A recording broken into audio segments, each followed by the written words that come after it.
List of finalists for the next superintendent of the NOPD is back down to 3. That is after one of the candidates accepted a job as chief of police in Texas.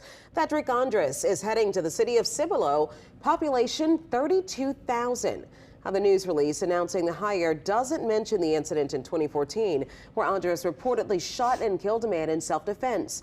An internal investigation cleared Andres and no charges were filed. Yes, sir. Yeah, I'm Joey. I'm a concerned Henderson resident, born and raised in Las Vegas. Got a few concerns with the Henderson Police Department.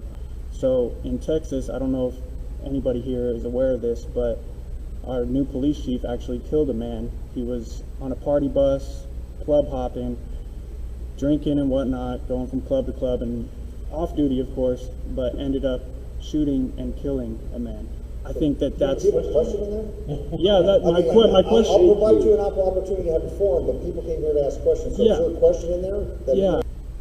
If you really care about the community, the Henderson community, as you say, then you would resign, sir, because we don't want somebody who is a known murderer to run our police department. Hang on. Not a question. So will you resign, is the question. So we appreciate your compassion behind that statement that you made, sir. We're here to talk about community-based policing.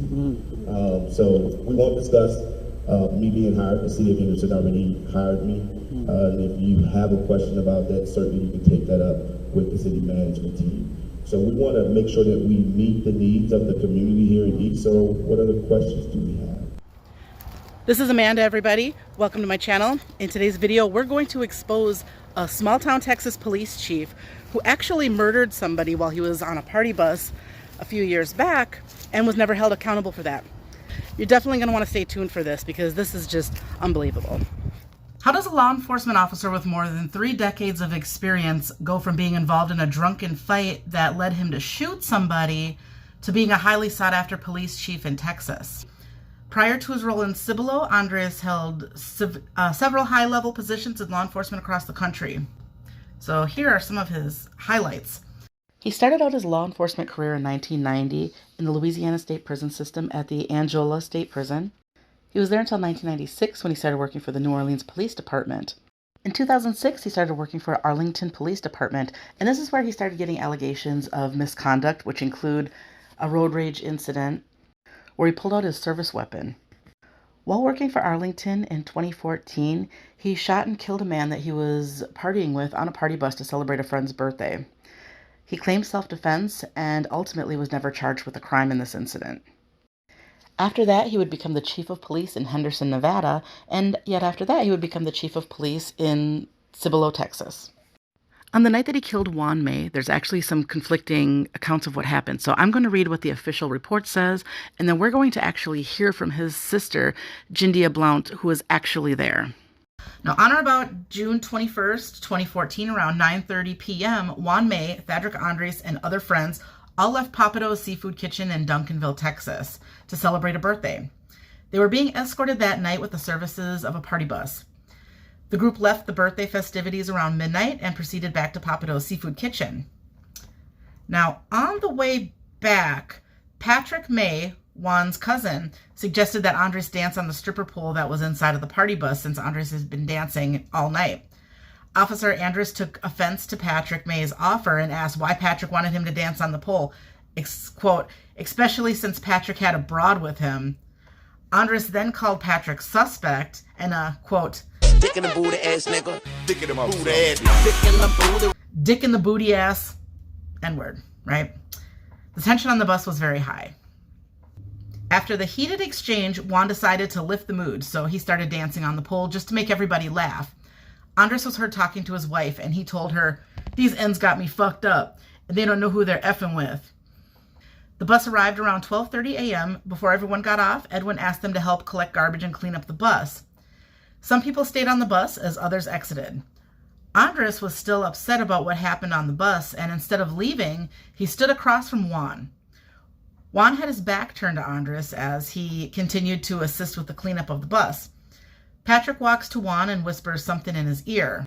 When that happened, Juan put down the box, walked toward Andres, and Juan said, "We're not going to do this tonight." Andres said something unknown to Juan, and then Juan hit Andres in the face. Andres stumbled as he started to fight back. Patrick went over to where Juan and Andres were fighting and tried to break them up. Andres punched Patrick in the face, and that started the fight between those two. Andres was acting like a wild animal and was swinging and punching both men. Andres lost his footing and fell to the ground. Patrick and Juan continued to fight Andres before Juan walked away. Once the fight ended between Patrick and Andres, Andres ran toward his car.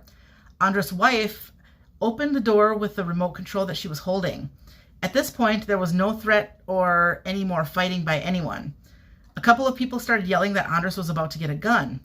After hearing this, and to prevent Andres from getting a gun, Juan followed behind him and told him to stop. Juan reached out to grab Andres to prevent him from getting any weapons out of his car, but was unsuccessful. Andres started yelling at Juan that he was a cop. Not until this very moment did Andres feel that it was necessary to let people know that he was a cop.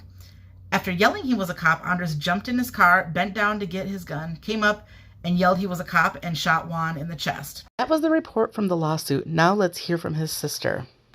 Hi, my name is Jindia Blunt. I am the sister of Mr. Juan May. We did go to several different venues to celebrate my cousin's birthday.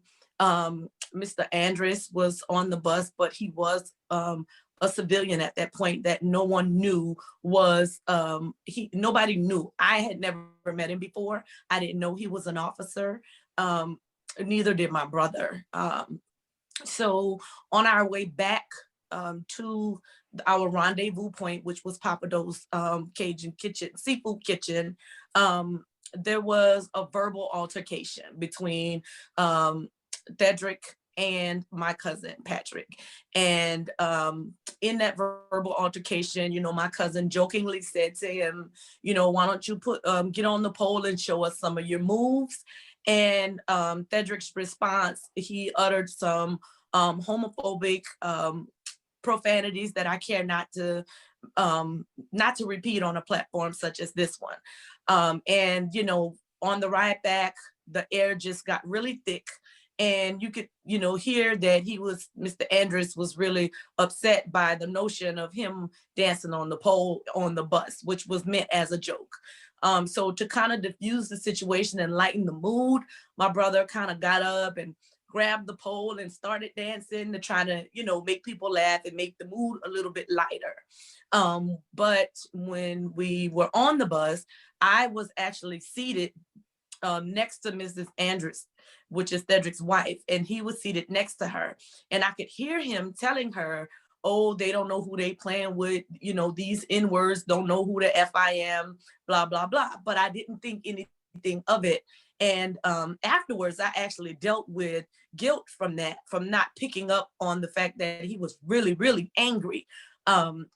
So we get back to Papa Do's, and when we are departing the bus, my cousin Patrick and my cousin Robin were the first two to get off the bus. And then Thedrick and his wife, they depart the bus along with some other people.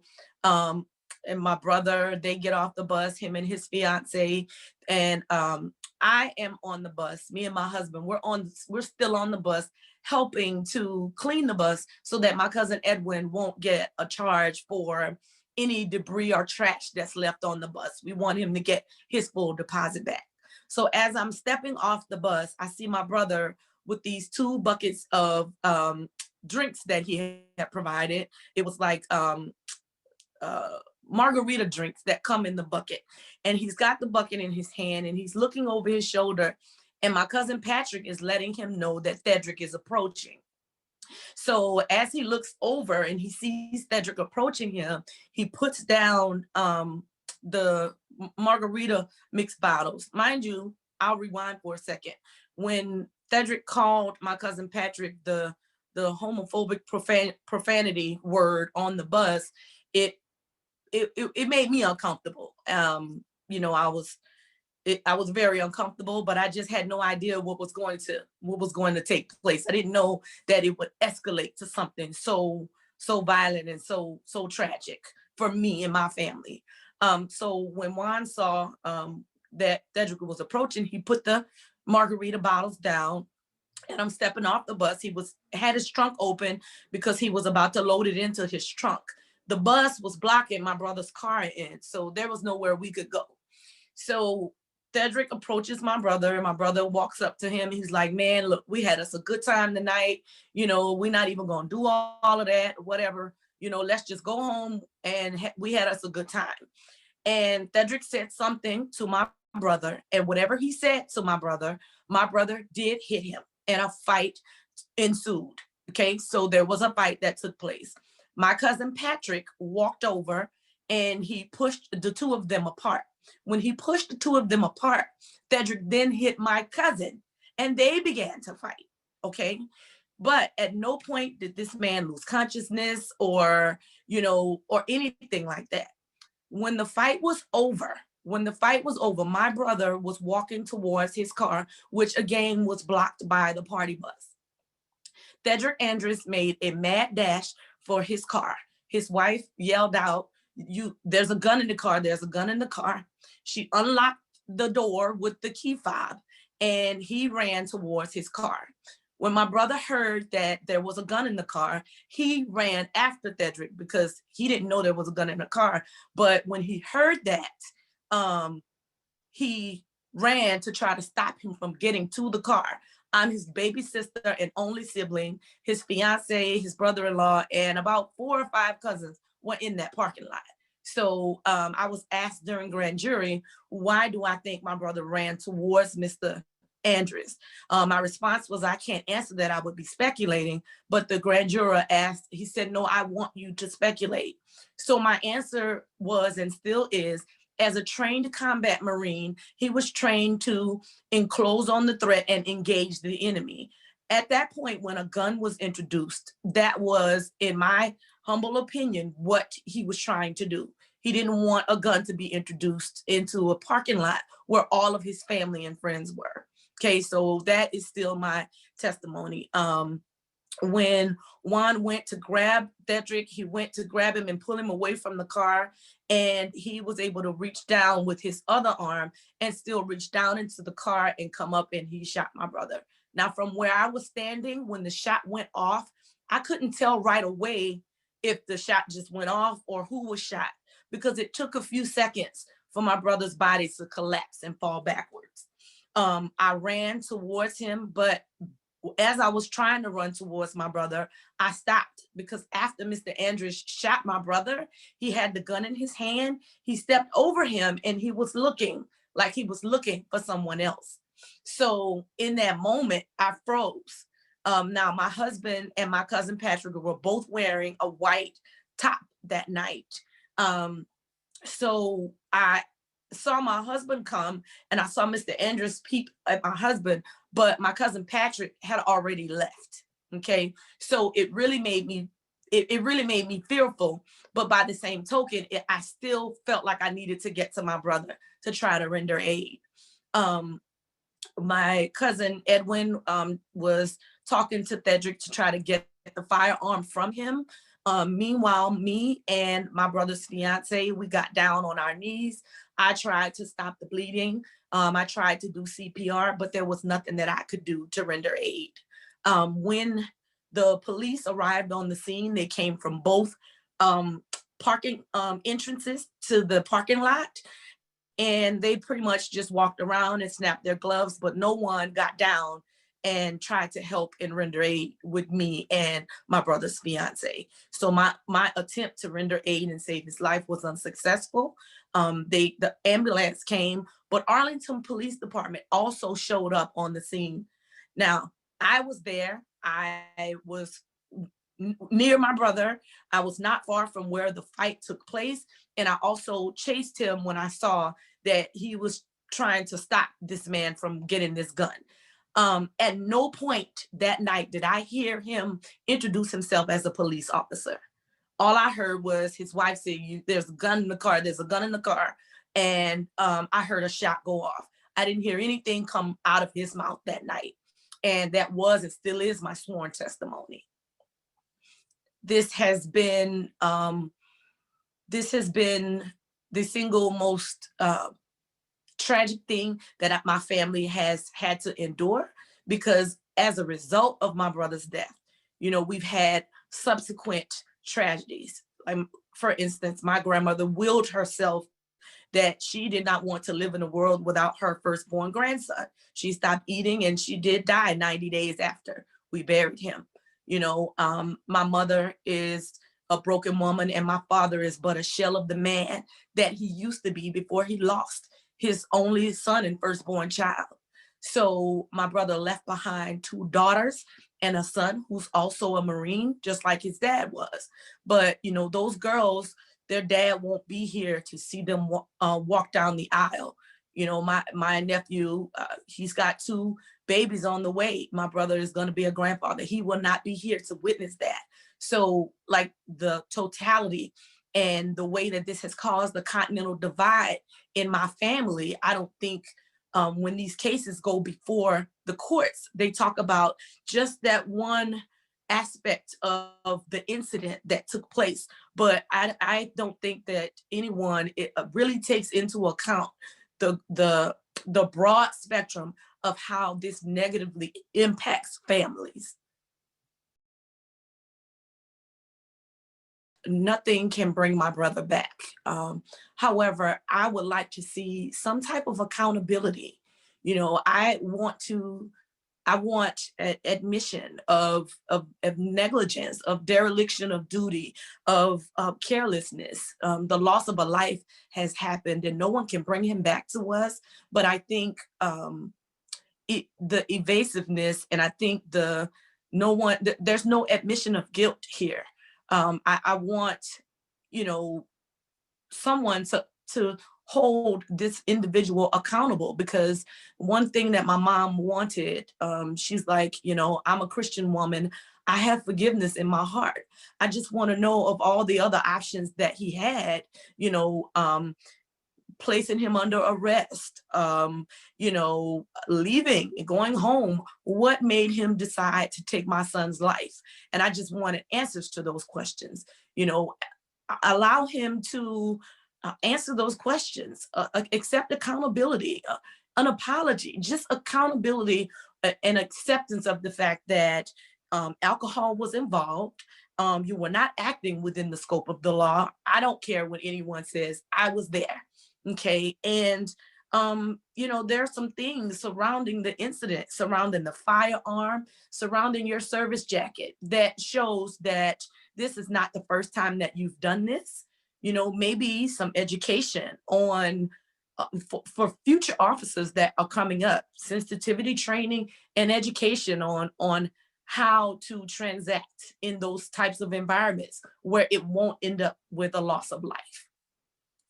And I've done, you know, my best, the best of my ability to keep his story alive and to advocate and to make sure that no one forgets his story, because his case does not fit into that box of, his story does not fit into that box of like a uniformed officer and someone that was pulled over that lost their life. So I've always felt like I've had to work a little bit harder because it doesn't fit it into that box, if you will. And so a lot of people don't really consider this an officer involved shooting, but it still involved the abuse, misuse, and overuse of power, because he was given that, because Thedrick was given that preferential treatment, in that, I mean, case in point, Arlington Police Department showed up at the scene of the crime, and we were clearly in Duncanville jurisdiction.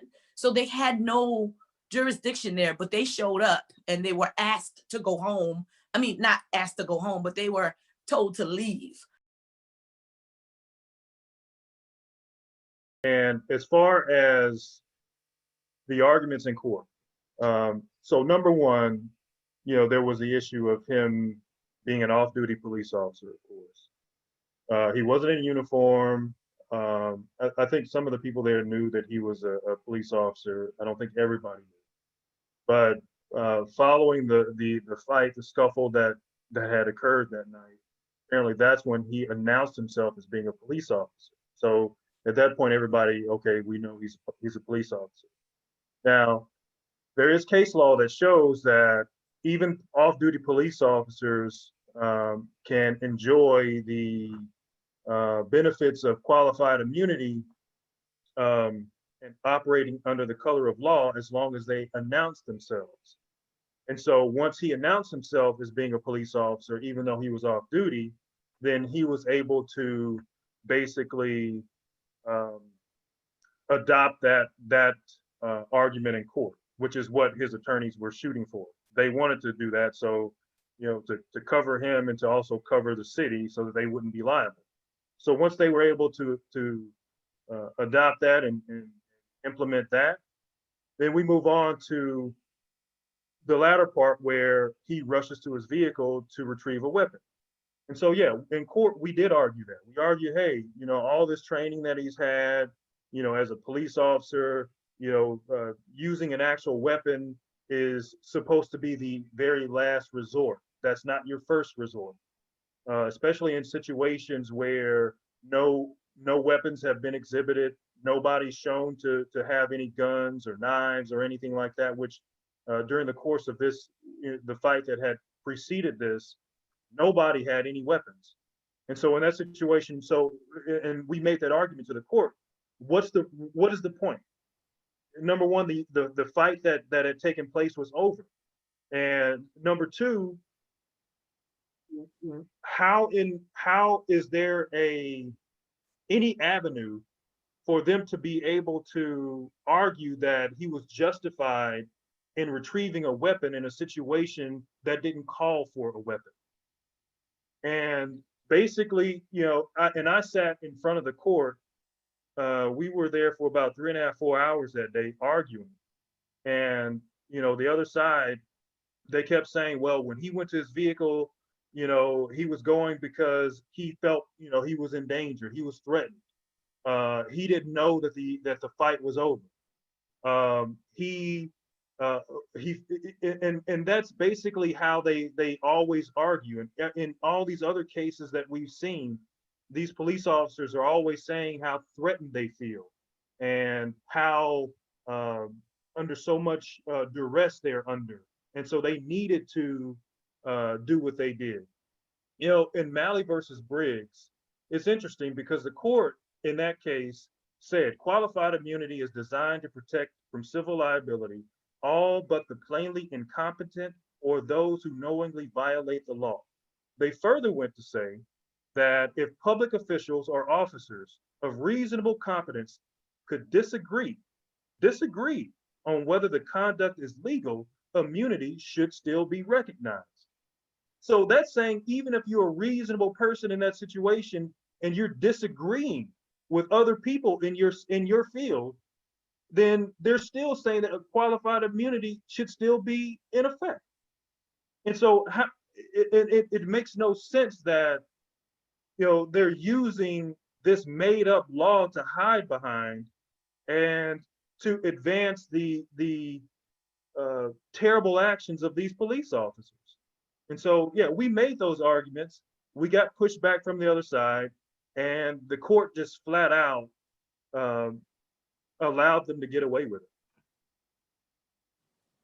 Not only was he not operating within the scope of the law, but he was drunk. He was inebriated. He had been, before the party bus arrived to take us to our destination, the guest of honor, which was my cousin, everybody else was on the bus, and he was like, has anybody seen my friend Thed? They had to go and find him inside the restaurant at the bar. So he had already gotten a head start, okay? So when this incident took place, he just was blurting out. He was just being belligerent the entire night. It started from the very beginning. His mindset was, he just was really haughty and just really boastful and belligerent the entire night. And when we got to the courts, they literally asked him to demonstrate because he lied. Okay, I can say he lied and said that he was fearful because he tried to make a claim that my he tried to make a claim that my brother was trying to fight him. So with one hand, he was trying to fend off, and with the other hand, he used to get the gun. And he was asked to demonstrate that in open court at the grand jury, I mean. And he was like, oh, I'm nervous. They were like, oh, I'll wait. But he was not able to reenact where he was able to unholster his off-duty service weapon. He couldn't demonstrate that again for the courts, but that was his testimony. So it's just, as a civilian, I'm a veteran, but as a civilian, I don't know how, I just can't fathom how, if this is your testimony and we're asking you to recreate this so that we can see how you felt threatened and that you used this force because you were fearful of your life, then demonstrate how you with one hand unholstered this weapon and shot this civilian, this unarmed man. And he wasn't able to do it, but there was still no consequence. There was still no consequence for that. And again, the service jacket showed that this was not his first time pulling out his service weapon on a civilian. I mean, it's in his service jacket. And I've just had so many questions, like about the fact that the firearm used to kill my brother had the serial number filed off of it. Like, these are questions that my family have always had, but we never got answers because it was just put to bed.